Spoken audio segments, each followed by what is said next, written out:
Welcome to my channel. Trinayani serial ఈరోజు ఎపిసోడ్లో ఏం జరుగుతుందో తెలుసుకుందాం. నయనిని హాస్పిటల్ మార్చాలని విక్రాంత్ డాక్టర్తో చెప్తాడు. ఇక విశాల్తో పాటు ఇంట్లో ఎవరు హాస్పిటల్కి రాకుండా జాగ్రత్త పడతాడు. నయని కోమాలో ఉందనే విషయం విశాల్కి తెలియకుండా ఉండాలని 2-3 నెలల తర్వాత నయని కోలుకుంటుందని చెప్తాడు. మరోవైపు త్రినేత్రి శవం దగ్గరకు చిత్రగుప్తుడు నయని ఆత్మని తీసుకొస్తాడు. ప్రాణం పోయిందా అని అడుగుతుంది నయని. పోయినది, ఎంతో పుణ్యం చేసినది కనుకే తన దేహాన్ని తనలా ఉన్న నీకు అప్పగించే సత్కార్యానికి నోచుకుంది అంటాడు చిత్రగుప్తుడు. నేను ఏమైనా కోరానా? మీరు చేసిన పొరపాటుకి తన ప్రాణంతో పాటు నా ప్రాణం తీసుకున్నారు అంటుంది నయని.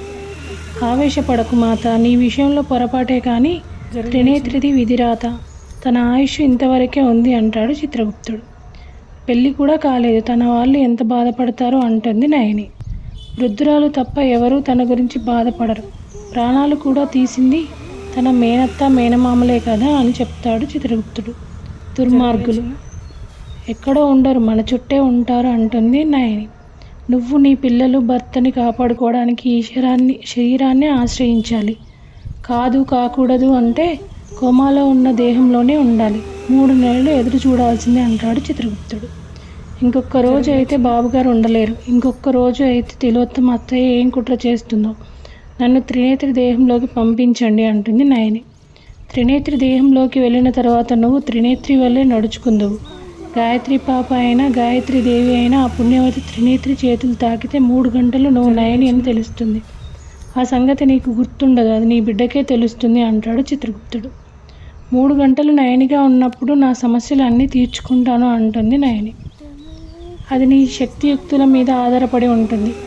నీ దేహంలోకి ప్రవేశింపజేసి నేను నీ గృహం వద్ద ప్రత్యక్షమయ్యేలా చేస్తాను. పడుకో మాత అని చెప్తాడు చిత్రగుప్తుడు. నయని ఆత్మ త్రినేత్రి శరీరంపై పడుకుంటుంది.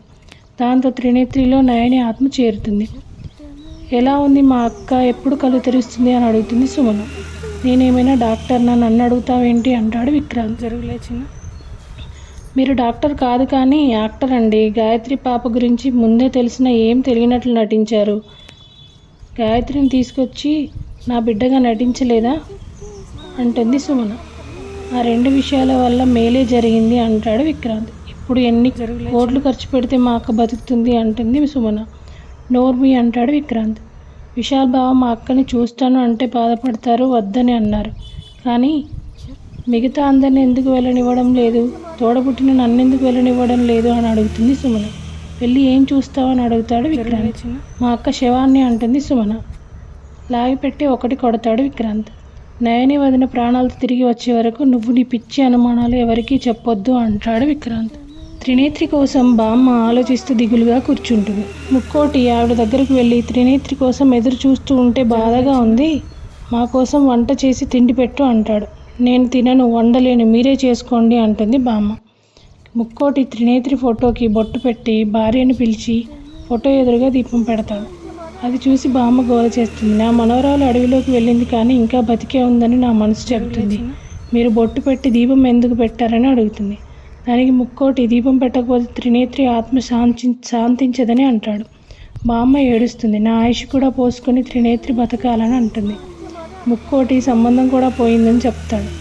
బామ్మ త్రినేత్రి ఫోటో దగ్గరికి వెళ్ళి ఏడుస్తుంది. మరోవైపు విక్రాంత్ హాల్లో డల్గా కూర్చుని ఉంటే సుమన, వల్లభ, తిలోత్తములు వచ్చి నయని అప్డేట్స్ ఏంటని అడుగుతారు. పోయిందా అని అడుగుతారు. దాంతో హాసిని వచ్చి తిడుతుంది. మరోవైపు త్రినేత్రి శరీరంలో ప్రవేశించిన నయని ఆత్మ తన ఇంటికి త్రినేత్రిలా వస్తుంది. తాను నయనిలా కాకుండా త్రినేత్రిలా ప్రవర్తిస్తుంది. ఇక్కడికి రావాలి అన్నట్లు నా అడుగులు ముందుకు పడుతున్నాయి ఏంటి అని ఇంటి లోపలికి వెళ్తుంది. ఇక విశాల్ గాయత్రి పాపను తీసుకుని వచ్చి నయని కండిషన్ గురించి అడుగుతాడు. ఏం చెప్పాలా అని విక్రాంత్ ఆలోచిస్తూ ఉంటాడు. తిలోత్తమ ఏమైనా అయి ఉంటుందా అంటే హాసిని పొరపాటున కూడా అలా అనొద్దని కోప్పడుతుంది. త్రినేత్రిలో ఉన్న నయని ఆత్మ విశాల్ ఇంట్లోకి వస్తుంది. త్రినేత్రి విశాల్ని చూసి బాబుగారు అని పిలుస్తుంది. అందరూ షాక్ అయ్యి అటు చూస్తారు. నయని పిలిచినట్లు అనిపించిందని అనుకుంటారు. బంగావోణిలో ఉన్న త్రినేత్రిని చూసి అందరూ బిత్తరపోతారు.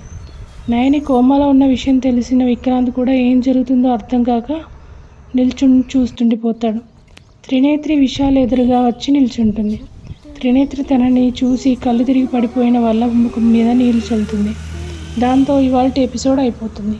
రేపటి ఎపిసోడ్లో ఏం జరుగుతుందో తెలియాలంటే రేపు మన ఛానల్లో పోస్ట్ చేసే వీడియో చూసేయండి.